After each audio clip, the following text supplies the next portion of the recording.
This election is a very good example of the deficiencies of an unlimited democratic government and why we need a limited government. Let's start with the two candidates and their policies and compare them, and we'll see this, that in an unlimited democratic government, which is what we have transitioned mostly to. Right now we're a mixed system.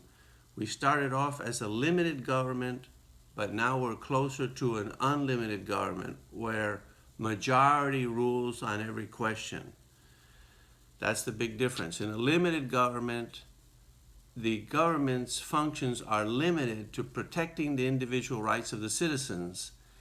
And that doesn't mean providing them with anything. It just means making sure that their rights are not violated by other citizens in the country or foreigners as well in self-defense.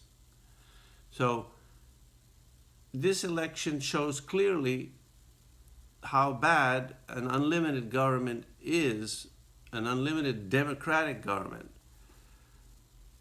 In an election in an unlimited democratic government, you have to pick a candidate that doesn't really align very much with your values, where you agree on some policies, you disagree on other policies, and you have to compare the two candidates and see which one of the two you agree with more. So there's always going to be a lot of things in each candidate, either candidate, that you object to and you think are a mistake and that you would prefer not to have.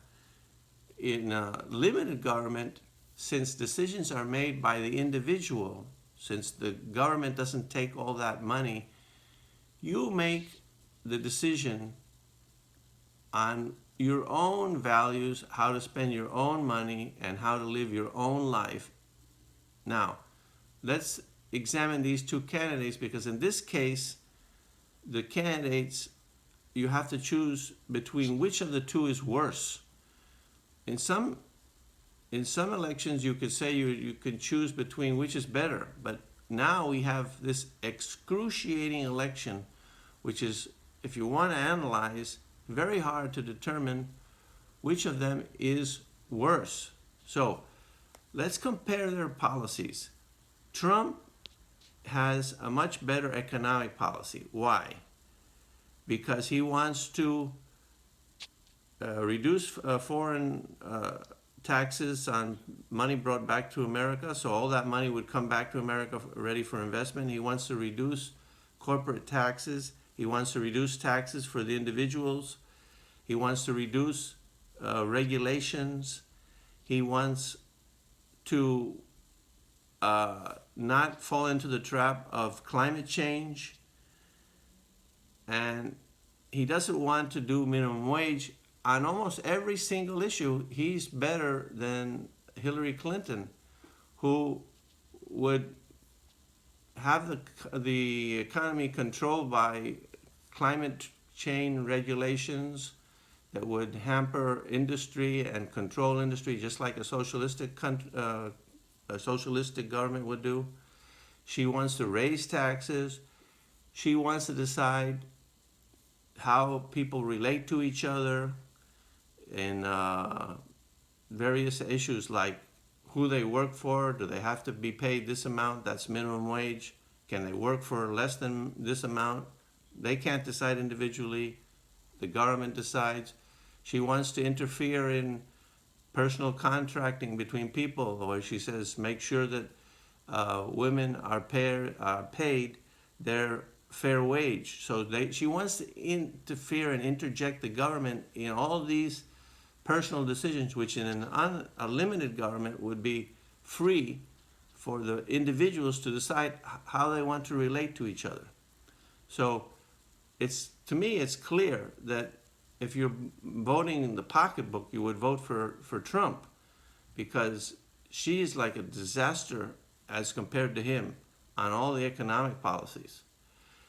Now, he's also better than her in the war and peace issue. So she is going to be in. She's like a neocon. She wants to get involved in, like in Iraq. She voted for it. She got him. She overthrew Gaddafi in Libya. She is a person who you can count on her trying to control and determine the world. Trump wants to drain the swamp in Washington. She wants to drain the swamps that are around the world. And that's a very costly enterprise, both in human life and body parts, as well as in money. So she's worse than him on that. Now, on personal issues, the Democrats and she tend to respect personal freedoms more than Trump.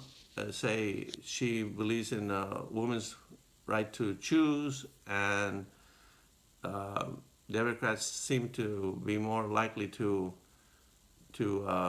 let people smoke marijuana if they want, or be prostitutes if they want. Personal issues. But in my view, when you make the analysis between the two candidates, it's pretty clear that Trump is better. On personality and character, she obviously committed a lot of crimes, and they're coming out day by day, one after the other, whereas Trump is a braggadocio, and he would have a very bad immigration policy, which is a threat. And on trade, both of them are what? Protectionist, which is also a mistake. Trump seems to be a bit more protectionist. So you have to also analyze what policies would be able to be implemented into law. I think it's pretty unlikely that Trump would be able to implement his bad trade policy and immigration policy, but because he would need to pass laws to do either, I think. On trade, I'm not so sure. Maybe he would be able to interject his protectionism more than you would expect. So after I analyzed all these factors and see what I like in one and what I like in another, I think I prefer Trump. Now, the candidate that aligns closest to my values, which is a libertarian, Gary Johnson, the problem is he has hardly any chance to win.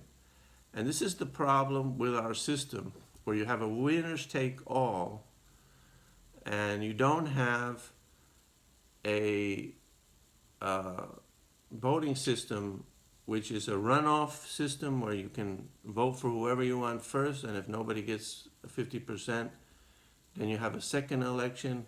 You don't have ranked election, which some states are trying to do now, which is you can rank your preferences, and then they eliminate the bottom ranked electoral candidate.